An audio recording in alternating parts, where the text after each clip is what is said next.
Kasih karunia dan damai sejahtera dari Tuhan Allah Bapa kita dan dari anaknya Tuhan Yesus Kristus menyertai kamu sampai selamanya. Amin. Selamat pagi saudaraku. Mari kita muliakan Tuhan dengan semua pekerjaan kita dipandu firman-Nya dari Roma pasal 2 ayat 29, demikian firman Tuhan. Tetapi orang Yahudi sejati ialah dia yang tidak nampak keyahudiannya, dan sunat ialah sunat di dalam hati, secara rohani, bukan secara hurufiah. Maka pujian baginya datang bukan dari manusia, melainkan dari Allah. Demikianlah firman Tuhan. Saudaraku yang terkasih dalam Yesus Kristus, anggapan umum untuk mengukur spiritualitas seseorang adalah dari hal-hal yang legal formal. Dari simbol-simbol agama yang dapat dilihat. Misalnya rajin beribadah. Setiap minggu datang ke gereja. Kalau ada ibadah khusus, ibadah rumah tangga, ibadah week, ibadah kategorial, dia rajin. Maka seseorang itu diukur spiritualitasnya bagus dan dianggap dia orang yang saleh. Yang kemudian yang menjaga kesuciannya secara fisik. Dalam konteks ini disunat seperti yang dilakukan oleh orang Yahudi. Dalam konteks kita yang sekarang, seseorang yang tidak merokok itu kita anggap sebagai orang yang saleh. Anggapan umum. Kemudian saudara-saudaraku yang terkasih dalam Yesus Kristus, segala sesuatu yang dalam penampilan keseharian, berpakaian yang menunjukkan kesopanan dan lain sebagainya, sering sekali itulah label, ukuran-ukuran spiritualitas seseorang. Hal di atas adalah baik. Tetapi apakah seseorang sudah beriman kalau dia beragama? Ini kemudian menjadi perenungan bagi kita.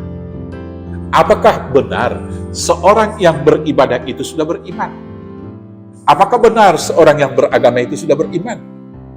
Melalui firman hari ini kita mau diingatkan, belum tentu. Tuhan Yesus mengatakan, bukan setiap orang yang berseru kepadaku Tuhan, masuk ke dalam kerajaan Bapa yang di surga, tapi setiap orang yang melakukan kehendak Bapakku yang di surga. Maka beragama belum tentu beriman. Beribadah belum tentu beriman. Tapi orang yang beriman pasti beragama. Orang yang beriman pasti beribadah. Yang kemudian saudara-saudaraku yang terkasih, apakah seseorang yang suci kelihatan secara fisik sudah betul-betul murni batin dan jiwanya? Apakah seseorang yang disunat secara fisik hatinya sudah disunat? Belum tentu. Maka hari ini firman Tuhan mengingatkan kepada kita, keyahudian itu hendaklah jangan diukur dari hal-hal simbol-simbol.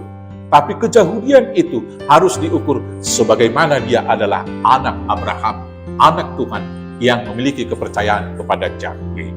Demikian juga kita, orang-orang yang disunat. Orang Yahudi yang disunat adalah orang yang disunat rohaninya.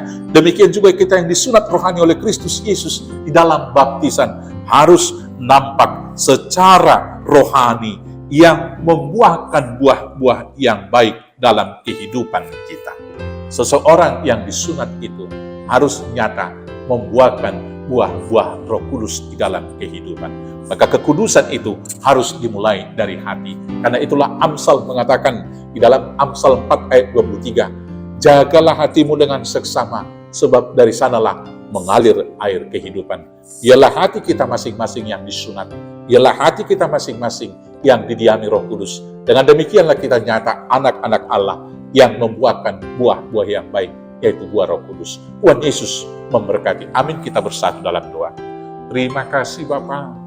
Ialah kami hidup beriman, dan segala hal yang kami lakukan adalah buah dari iman kami.